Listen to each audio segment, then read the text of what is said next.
Sacrifice എന്തുകൊണ്ടാണ് ബലി അർപ്പിക്കേണ്ടി വരുന്നത്? അതാണ് ഒന്നാമത്തേത്. അപ്പോൾ അതിൻ്റെ കുറച്ച് ന്യായങ്ങൾ നമ്മൾ പറഞ്ഞു. അവിടെയാണ് നമ്മൾ ആ ടെറിറ്റോറിയൽ ബോണ്ടേജ്, ടെറിറ്റോറിയൽ സ്പിരിറ്റ്സ്, ഈ കാര്യങ്ങളൊക്കെ നമ്മൾ ചർച്ച ചെയ്തു. ഇനി അവിടുന്ന് നമ്മൾ മുന്നോട്ട് പോകുമ്പോൾ അടുത്ത ഒരു ചോദ്യം ഞാൻ പറയാം, എന്നിട്ട് നമ്മൾ ഉത്തരം കണ്ടെത്തുകയാണ്. What is the connection between the sacrifice which we offer and the sacrifice offered by Jesus Christ on the mount of Calvary? What is the connection? അപ്പൊ പെസഹ ഭക്ഷിക്കാൻ ഒരു യഹൂദൻ യേശുവിന്റെ കാലത്ത് 1-ാം നൂറ്റാണ്ടിൽ പെസഹ ഭക്ഷിക്കാനിരിക്കുമ്പോൾ ആ പെസഹ ഭക്ഷണത്തിന് 4 കോഴ്സ് ഉണ്ട്. ആ 4 കോഴ്സിനെ അവർ വിളിച്ചിരുന്നത് 4 കപ്പുകൾ എന്നാണ്, 4 പാനപാത്രങ്ങൾ. ഒന്നാമത്തേത് പറഞ്ഞേ പറ്റൂ, കപ്പ് ഓഫ് സാങ്ക്ടിഫിക്കേഷൻ. രണ്ടാമത്തേത് കപ്പ് ഓഫ് പ്രൊക്ലമേഷൻ. മൂന്നാമത്തേത് കപ്പ് ഓഫ് ബ്ലെസ്സിങ്. നാലാമത്തേത് വണ്ടർഫുൾ. പഠിച്ചോ? യെസ്, ഒന്ന് പറഞ്ഞേ. Sanctification, proclamation, blessing. Very good. ഇനി എൻ്റെ ചോദ്യം, ഇതിലെ ഏത് കപ്പാണ് യേശു കുർബാനയാക്കിയത്? അതാണ് ഉത്തരം. പറയണ്ട, ചോദ്യം മനസ്സിലാക്കിയാൽ മതി. ഇതിലെ, അതായത് 4 കപ്പുണ്ടെങ്കിൽ ഈശോ പാനപാത്രം എടുത്ത് ആശീർവദിച്ച് ഇതെൻ്റെ രക്തമാണെന്ന് പറഞ്ഞത് ഇതിലെ ഏത് കപ്പാണ്? ഈ 4 കപ്പിലെ 2 എണ്ണമാണ് ലൂക്ക പറയുന്നത്. ഇത്രയും ക്ലിയറായോ? യെസ്. അപ്പോൾ നമ്മുടെ അടുത്ത ചോദ്യം, ഇതിനകത്തെ 4 പാനപാത്രത്തിലെ ഏത് പാനപാത്രമാണ് യേശു എടുത്ത് തൻ്റെ രക്തമാക്കി മാറ്റിയത്? അപ്പോൾ അതിന് പല ഉത്തരങ്ങൾ ഞാൻ കേൾക്കുന്നുണ്ട്. ഇവിടുന്ന് 1 എന്ന് കേൾക്കുന്നുണ്ട്, 2 എന്ന് കേൾക്കുന്നുണ്ട്, 3 എന്ന് കേൾക്കുന്നുണ്ട്, 4 എന്നും കേൾക്കുന്നുണ്ട്. അപ്പോൾ അതുകൊണ്ട് നമുക്കിത് നറുക്കിട്ട് തീരുമാനിക്കാൻ പറ്റുന്ന പരിപാടിയല്ല. എന്താന്ന് ഞാൻ പറയാം. അതായത് നമ്മൾക്ക് ഈ ലൂക്ക പറയുന്നതിൽ നിന്ന് വായിക്കുമ്പോൾ മനസ്സിലാവുന്നതനുസരിച്ച് നമുക്ക് ഒരിക്കൽ കൂടെ വായിക്കുമ്പോൾ വല്ലതും വല്ലതും കത്തുവെന്ന് നമുക്ക് നോക്കാം. വായിച്ചേ. അതായത് ലൂക്ക 22:14 മുതൽ സമയമായപ്പോൾ ഭക്ഷണത്തിനിരുന്നു. 17 വായിക്കാം. അവൻ പാനപാത്രം എടുത്ത് കൃതജ്ഞതാ സ്തോത്രം ചെയ്തതിന് ശേഷം പറഞ്ഞു, നിങ്ങളിത് വാങ്ങി പങ്കുവെക്കുവിൻ. ഇനി 20, അപ്രകാരം തന്നെ അത്താഴത്തിന് ശേഷം അവൻ പാനപാത്രം എടുത്തുകൊണ്ട് അരുളി ചെയ്തു, ഈ പാനപാത്രം നിങ്ങൾക്ക് വേണ്ടി ചിന്തപ്പെടുന്ന പുതിയ ഉടമ്പടിയിലെ എൻ്റെ രക്തം ആകുന്നു. അല്ലേ? അപ്പം നമുക്ക് ഇതിനകത്ത് ഏത് പാനപാത്രമാണ് യേശു തൻ്റെ തിരുരക്തമാക്കി മാറ്റിയതെന്നറിയാൻ നമ്മൾ കോറിന്തോസ് ലേഖനം 1 കോറിന്തോസ് 10-ാം അധ്യായം 1 കോറിന്തോസ് 10-ാം അധ്യായം അതിൻ്റെ 16-ാമത്തെ വാക്യം. 1 Corinthians chapter 10 verse 16. 1 കോറിന്തോസ് 10:16 ഉറക്കെ വായിക്കാമോ? നാം ആശീർവദിക്കുന്ന ഹലോ എന്ത് പാനപാത്രം? ഈ 4 എണ്ണത്തിൽ അങ്ങനൊരു സംഭവം ഉണ്ടായിരുന്നോ? അനുഗ്രഹത്തിന്റെ പാനപാത്രം, കപ്പ് ഓഫ് ബ്ലെസ്സിങ്. എത്രാമത്തെയാ? 3rd. അപ്പോ ഈശോ പരിശുദ്ധ കുർബാനയാക്കി ആശീർവദിച്ചത് 3ാമത്തെ കപ്പാണ്. ക്ലിയർ? അപ്പോൾ 1 Corinthians chapter 10 verse 16 പറയുന്നു, നാം ആശീർവദിക്കുന്ന അനുഗ്രഹത്തിന്റെ പാനപാത്രം, കപ്പ് ഓഫ് ബ്ലെസ്സിങ്, ക്രിസ്തുവിന്റെ രക്തത്തിലുള്ള ഭാഗഭാഗിത്വമല്ലേ? ക്ലിയർ അല്ലേ? ക്രിസ്തുവിന്റെ ബ്ലഡ് ആവുന്നത് കപ്പ് ഓഫ് ബ്ലെസ്സിങ് ആണ്. അതാണ് ക്രിസ്ത്യൻസ്. സെയിന്റ് പോൾ പറയുകയാണ്, നമ്മൾ ക്രിസ്ത്യാനികൾ ആശീർവദിക്കുന്നത് കപ്പ് ഓഫ് സാങ്ക്ടിഫിക്കേഷൻ അല്ല, കപ്പ് ഓഫ് പ്രൊക്ലമേഷൻ അല്ല, കപ്പ് ഓഫ് താങ്ക്സ് ഗിവിംഗ് അല്ല, കപ്പ് ഓഫ് ബ്ലെസ്സിങ് ആണ്. അപ്പൊ ഇത് 3rd കപ്പാണ് ഈശോ കുർബാനയാക്കി മാറ്റുന്നത്. ഇത്രയും ക്ലിയറായോ? യെസ്. അപ്പോൾ 4 കപ്പുണ്ട്, 4 കപ്പിൻ്റെയും പേര് പറഞ്ഞു. ഇനി അതിലെ 3ാമത്തെ കപ്പായ കപ്പ് ഓഫ് ബ്ലെസ്സിങ് ആണ് കർത്താവ് ഈശോ മിശിഹ പരിശുദ്ധ കുർബാനയാക്കി ബ്ലെസ് ചെയ്യുന്നത്. ഇത്രയും മനസ്സിലായോ? ഒന്നുറക്കെ പറഞ്ഞേ ഹല്ലേലൂയ. ഒന്നുറക്കെ പറഞ്ഞേ ഹല്ലേലൂയ. അപ്പൊ ഇനി ലൂക്ക 22 തിരിച്ചു വരിക. ലൂക്ക 22 തിരിച്ചു വന്നിട്ട് നമുക്ക് ആ ഭാഗം അവസാനിക്കുന്നത് എങ്ങനെയാണെന്ന് നമുക്ക് നോക്കാം. ഈ പാനപാത്രം നിങ്ങൾക്ക് വേണ്ടി ചിന്തപ്പെടുന്ന എൻ്റെ രക്തത്തിലുള്ള പുതിയ ഉടമ്പടിയാണ്. എന്നാൽ ഇതാ എന്നെ ഒറ്റിക്കൊടുക്കുന്നവൻ്റെ കൈ എൻ്റെ അടുത്ത് മേശമേൽ തന്നെയുണ്ട്. നിശ്ചയിക്കപ്പെട്ടതുപോലെ മനുഷ്യപുത്രൻ പോകുന്നു. എന്നൊക്കെ പറഞ്ഞേ ഹല്ലേലൂയ, എന്നൊക്കെ പറഞ്ഞേ ഹല്ലേലൂയ. യേശുവേ നന്ദി, യേശുവേ സ്തുതി, യേശുവേ ആരാധന. ഇനി മത്തായിയുടെ സുവിശേഷം എടുക്കുക. മത്തായിയുടെ സുവിശേഷത്തിൽ നമ്മൾ ഈ അന്ത്യത്താഴം വായിക്കുമ്പോൾ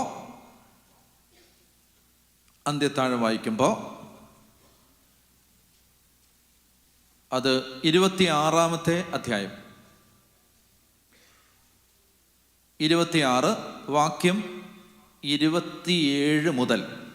മാത്യു ചാപ്റ്റർ 26, 27, 28, 29, 30 വായിക്കാവോ?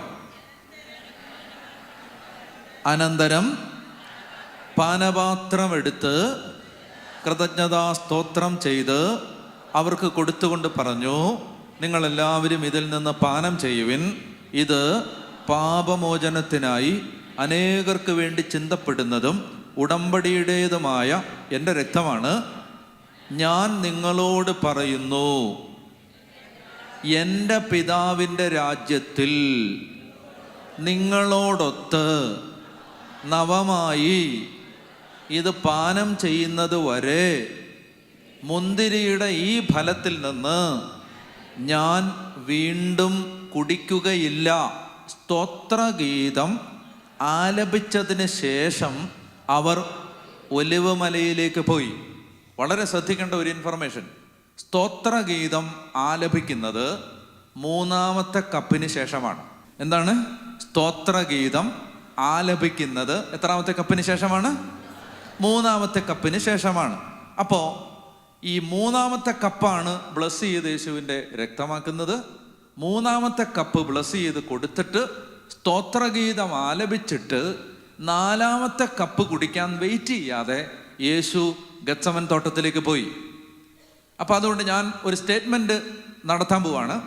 ശ്രദ്ധിക്കണം. ആ സ്റ്റേറ്റ്മെൻറ്റ് ഇതാണ്: actually in the original case, truly, factually, Jesus did not finish the last supper.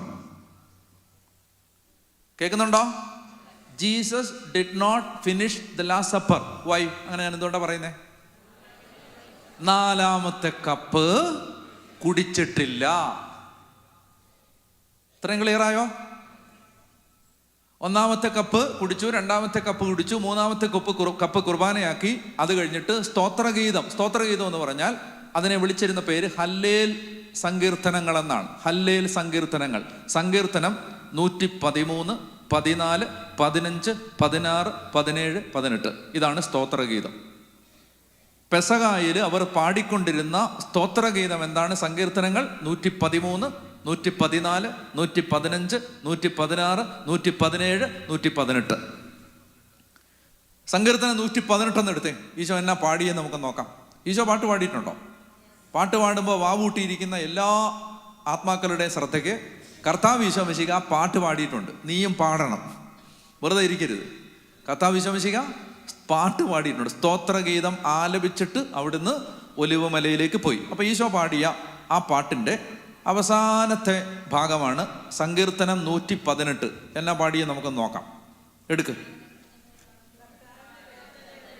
വായിക്കേ ഉറക്കെ.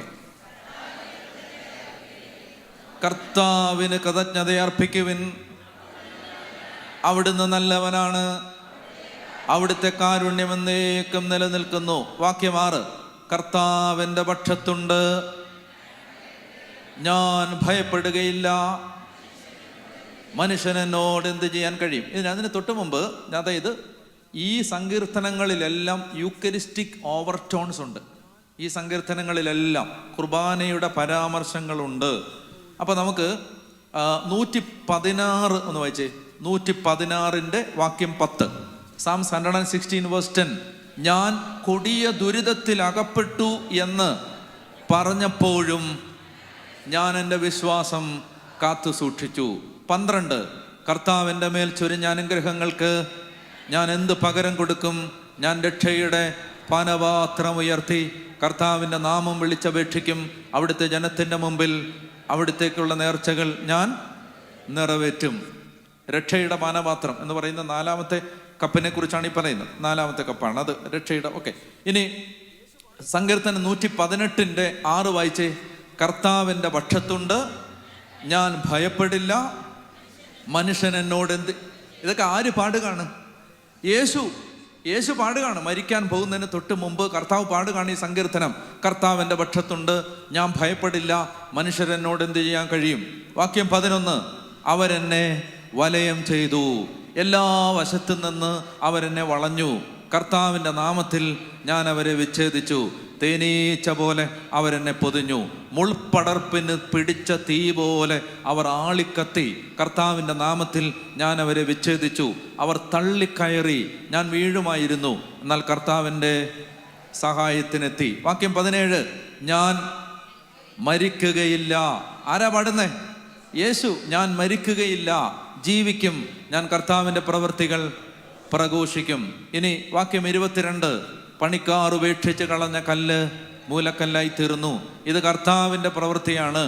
ഇത് നമ്മുടെ ദൃഷ്ടിയിൽ വിസ്മയാവഹമായിരിക്കുന്നു. കർത്താവ് ഒരുക്കിയ ദിവസമാണെന്ന് ഇന്ന് സന്തോഷിച്ച് ഉല്ലസിക്കാം. കർത്താവെ, ഞങ്ങൾ അങ്ങയോട് അപേക്ഷിക്കുന്നു, ഞങ്ങളെ രക്ഷിക്കണമേ. കർത്താവെ, ഞങ്ങൾ അങ്ങയോട് അപേക്ഷിക്കുന്നു, ഞങ്ങൾക്ക് വിജയം നൽകണമേ. കർത്താവിൻ്റെ നാമത്തിൽ വരുന്നവൻ അനുഗ്രഹീതൻ. ഞങ്ങൾ കർത്താവിൻ്റെ ആലയത്തിൽ നിന്ന് നിങ്ങളെ ആശീർവദിക്കും. കർത്താവാണ് ദൈവം, അവിടുന്നാണ് നമുക്ക് പ്രകാശം നൽകിയത്. മരച്ചില്ലകളേന്തി. ശ്രദ്ധിക്കാമോ? അടുത്ത വാക്യം, ബലിപീഠത്തിലേക്ക് നീങ്ങുവിൻ. ആരാ ബലിപീഠത്തിലേക്ക് ഇപ്പം നീങ്ങുന്നേ? ഈശോ. അതായത് ഈ സങ്കീർത്തനം പാടുമ്പോൾ യേശുവിനറിയാം ഈ സങ്കീർത്തനം മുഴുവൻ തൻ്റെ ജീവിതമാണ്. കുരിശിൽ അരങ്ങേറാൻ പോകുന്ന ആ മഹാബലിയുടെ ഒരുക്കങ്ങളാണ് ഈ സങ്കീർത്തനം പാടുന്നത് മുഴുവൻ. അപ്പോൾ കർത്താവ് പാടുകയാണ്, മരച്ചില്ലകളേന്തി പ്രദക്ഷിണം തുടങ്ങുവിൻ, നമുക്ക് ബലിപീഠത്തിലേക്ക് നീങ്ങാം. അപ്പോൾ എന്നെ നന്നായി ശ്രദ്ധിക്കുക.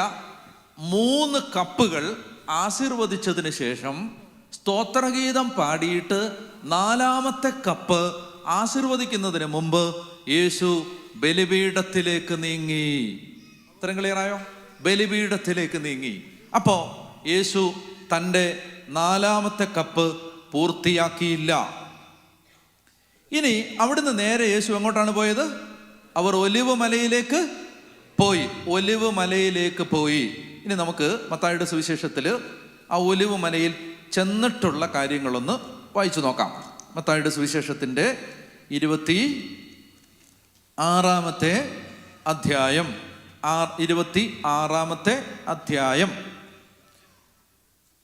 26-ാം അധ്യായത്തിൽ ഒരു വാക്യം വായിക്കണം. 29, ഞാൻ നിങ്ങളോട് പറയുന്നു, എൻ്റെ പിതാവിൻ്റെ രാജ്യത്തിൽ നിങ്ങളോടൊത്ത് നവമായി ഇത് പാനം ചെയ്യുന്ന ദിവസം വരെ മുന്തിരിയുടെ ഈ ഫലത്തിൽ നിന്ന്. അതായത് ഈശോ പറയാണ്, ഞാൻ ഈ 4-ാമത്തെ കപ്പ് കുടിക്കത്തില്ല. എപ്പോൾ വരെ? അതായത് ദൈവരാജ്യം പൂർത്തിയാകുന്നത് വരെ, ദൈവരാജ്യത്തിൻ്റെ പ്രവൃത്തി തീരുന്നത് വരെ ഞാൻ ഈ മുന്തിരിയുടെ ഫലത്തിൽ നിന്ന് കുടിക്കത്തില്ല എന്ന് പറഞ്ഞിട്ട് സ്തോത്രഗീതം, ഹല്ലേൽ സങ്കീർത്തനങ്ങൾ പാടിയിട്ട് അവർ ഒലിവ് മലയിലേക്ക് പോയി. 36-ാമത്തെ വാക്യം, അനന്തരം യേശു അവരോടൊത്ത് ഗത്സമനി എന്ന സ്ഥലത്ത് എത്തി. 38, അവൻ അവരോട് പറഞ്ഞു, തീവ്ര ദുഃഖത്താൽ ഞാൻ മരണത്തോളം എത്തിയിരിക്കുന്നു, നിങ്ങൾ എന്നോട് തുണർന്നിരിക്കുക. അവൻ അല്പദൂരം മുന്നോട്ട് ചെന്ന് കമിഴ്ന്ന് വീണ് പ്രാർത്ഥിച്ചു, എൻ്റെ പിതാവേ, കഴിയുമെങ്കിൽ. ഹലോ ഹലോ ഹലോ എനിക്ക് ആ വാക്ക് കേൾക്കണം. ഈ പാനപാത്രം, കപ്പ്. ഈശോ പ്രാർത്ഥിക്കുകയാണ്, കർത്താവേ, പറ്റുമെങ്കിൽ ഈ കപ്പ് എടുത്തു മാറ്റാവോ? ഏത് കപ്പ്? 4th കപ്പ്, 4-ാമത്തെ കപ്പ്. അങ്ങനാണെങ്കിൽ യേശുവിൻ്റെ മനസ്സിൽ 4-ാമത്തെ കപ്പ് കുടിക്കുക എന്ന് പറഞ്ഞാൽ എന്താണ് യേശുവിൻ്റെ മനസ്സിലെ ധാരണ? യേശുവിൻ്റെ കുരിശിലെ മരണം. നന്നായിട്ട് തന്നെ ശ്രദ്ധിക്കണം. 4-ാമത്തെ കപ്പെന്ന് യേശു ഉദ്ദേശിക്കുന്നത് യേശു കുരിശിൽ മരിക്കുന്നതാണ്. പെസഹ വ്യാഴാഴ്ച വൈകിട്ട് തുടങ്ങി. 1-ാമത്തെ കപ്പ് രണ്ടാമത്തെ കപ്പ്, മൂന്നാമത്തെ കപ്പ്. അവിടെ വെച്ച് പെസഹ പൂർത്തിയാക്കാതെ ടു ബി കണ്ടിന്യൂഡ് എന്ന് പറഞ്ഞ് യേശു പറഞ്ഞു, ഇത് കണ്ടിന്യൂ ചെയ്ത് തീരണമെങ്കിൽ ഇതെവിടെ ചെല്ലണം? ബലിപീഠത്തിലേക്ക് പോവാം. നിങ്ങൾ എൻ്റെ കൂടെ വരണം. അങ്ങനെ ബലിപീഠത്തിലേക്ക് ചെന്നിട്ട് ആ ബലിപീഠത്തിൽ തന്നെ അർപ്പിക്കുന്നതിന് യേശു പറഞ്ഞു, ഇതാണ് എൻ്റെ കണ്ണിൽ 4-ാമത്തെ കപ്പ്. വീഞ്ഞു കുടിക്കുന്നതല്ല, 4-ാമത്തെ കപ്പ് എന്ന് പറയുന്നത് ഞാൻ മരിക്കുന്നതാണ്. അപ്പോൾ ഈശോ പ്രാർത്ഥിക്കുകയാണ്, പിതാവേ, കഴിയുമെങ്കിൽ ഈ 4-ാമത്തെ കപ്പെന്ന് മാറ്റിത്തരാവോ? എങ്കിലും എൻ്റെ ഹിതമല്ല, നിന്റെ ഹിതം നിറവേറട്ടെ. അവർക്ക് പറഞ്ഞേ ഹല്ലേലൂയ. ഇനി മത്തായി 27 31 വായിച്ചേ. 27:31. അവർ 34. അവർ അവന് കയ്പ് കലർത്തിയ വീഞ്ഞ് കുടിക്കാൻ കൊടുത്തു. അവനത് രുചിച്ചു നോക്കിയെങ്കിലും കുടിക്കാൻ ഇഷ്ടപ്പെട്ടില്ല. എന്താ കുടിക്കാത്ത? പറ, എപ്പോഴാ ഇത് കുടിക്കണ്ടേ? പെസഹയുടെ കോഴ്സ് അനുസരിച്ച് ഈ 4-ാമത്തെ കപ്പ് എപ്പോഴാ കുടിക്കണ്ടേ? 4-ാമത്തെ കോഴ്സ് കഴിയുമ്പോഴാണ്. ഇപ്പം അത് കഴിഞ്ഞിട്ടുണ്ടോ? കഴിഞ്ഞിട്ടില്ല. അതുകൊണ്ട് യേശു പറഞ്ഞു, എനിക്ക് വേണ്ട, കുടിക്കാറായിട്ടില്ല. ഇനി ഈശോ എപ്പോഴാണ് ഇത് കുടിച്ചത്? വായിക്കാം. യോഹന്നാന്റെ സുവിശേഷം 19-ാം അധ്യായം. യോഹന്നാന്റെ സുവിശേഷം 19-ാം അധ്യായം 28-ാമത്തെ വാക്യം മുതൽ. ജോൺ 19:28. അനന്തരം എല്ലാം നിറവേറി കഴിഞ്ഞെന്നറിഞ്ഞ് തിരുവെഴുത്ത് പൂർത്തിയാകാൻ വേണ്ടി യേശു പറഞ്ഞു, എനിക്ക് ദാഹിക്കുന്നു. ഒരു പാത്രം നിറയെ വിനാഗിരി എന്ന് പറഞ്ഞാൽ നമ്മൾ ഈ അടുക്കള ഉപയോഗിക്കുന്ന വിനാഗിരി അല്ല, പുളിച്ച വീഞ്ഞിന് വിളിക്കുന്ന പേരാണ് വിനാഗിരി. ഇംഗ്ലീഷ് ബൈബിളിൽ അത് ക്ലിയർ ആയിട്ടുണ്ട്. പുളിച്ച വീഞ്ഞിനെ വിളിക്കുന്ന പേരാണ് വിനാഗിരി എന്ന് പറഞ്ഞാൽ വീഞ്ഞാണത്. ഒരു പാത്രം നിറയെ വിനാഗിരി അവിടെ ഉണ്ടായിരുന്നു. അവർ വിനാഗിരിയിൽ കുതിർത്ത ഒരു നീർപ്പഞ്ഞി ഹിസോപ്പ് ചെടിയുടെ തണ്ടിൽ വെച്ച് അവൻ്റെ ചുണ്ടോടടുപ്പിച്ചു. യേശു ആ വീഞ്ഞ് കുടിച്ചിട്ട് പറഞ്ഞു, എല്ലാം പൂർത്തിയായി. ക്ലിയർ? എന്ത് പൂർത്തിയാന്നായി പറഞ്ഞേ? പെസഹായുടെ 4 കോഴ്സും പൂർത്തിയായി. Everything is finished. തെത്തലസ്തായ്, ഓൾ ഫിനിഷ്ഡ്. എല്ലാം തീർന്നു. ബലി തീർന്നു. 4-ാമത്തെ കപ്പ് കുടിച്ചു കഴിഞ്ഞു. ഇത് അവസാനിച്ചു കഴിഞ്ഞു. പെസഹ ബലി പൂർത്തിയായി. 4th കപ്പ് കുടിച്ചു. അങ്ങനെയാണെങ്കിൽ listen, what is A conclusion? വ്യാഴാഴ്ച രാത്രി തുടങ്ങി വെള്ളിയാഴ്ച ഉച്ചയ്ക്ക് 3 മണിക്കാണ് യേശുവിൻ്റെ പെസഹ ബലി അവസാനിച്ചതെങ്കിൽ വാട്ട് ഈസ് ദ കൺക്ലൂഷൻ? ഇത് തന്നെ മനസ്സിലായെന്ന് പറ. യേശു കുരിശിൽ അർപ്പിച്ച യേശുവിൻ്റെ രക്തമൊഴുക്കിയുള്ള മരണവും യേശു തലേ രാത്രിയിൽ അപ്പവും വീഞ്ഞുമെടുത്ത് നടത്തിയ ആ അനുസ്മരണ യാഗവും രണ്ടും 2 വ്യത്യസ്ത സംഭവങ്ങളല്ല, മറിച്ച് ഒരു ഈവൻ്റാണ്. ഒരു ഈവൻ്റിൻ്റെ, ഒരു സംഭവത്തിൻ്റെ 2 വശങ്ങളാണത്. ഇത്ര മനസ്സിലായോ? യെസ്. കർത്താവ് യേശു മിശിഹ വെള്ളിയാഴ്ച ഉച്ചയ്ക്ക് താൻ മരിക്കാൻ പോകുന്ന തൻ്റെ മരണത്തെ ആൻറ്റിസിപ്പേറ്റ് ചെയ്ത് വ്യാഴാഴ്ച വൈകിട്ട് ശിഷ്യന്മാർക്ക് അപ്പം എടുത്ത് കൊടുത്തിട്ട് പറഞ്ഞു, ഇതെൻ്റെ ശരീരം. വീഞ്ഞെടുത്ത് കൊടുത്തിട്ട് പറഞ്ഞു, ഇതെൻ്റെ രക്തം. ഇത് നിങ്ങൾ എൻ്റെ ഓർമ്മയ്ക്ക് വേണ്ടി ചെയ്യണം. നിങ്ങൾക്ക് നാളെ ഉച്ചയ്ക്ക് ഞാൻ ചെയ്യുന്നത് റിപ്പീറ്റ് ചെയ്യാൻ പറ്റില്ല.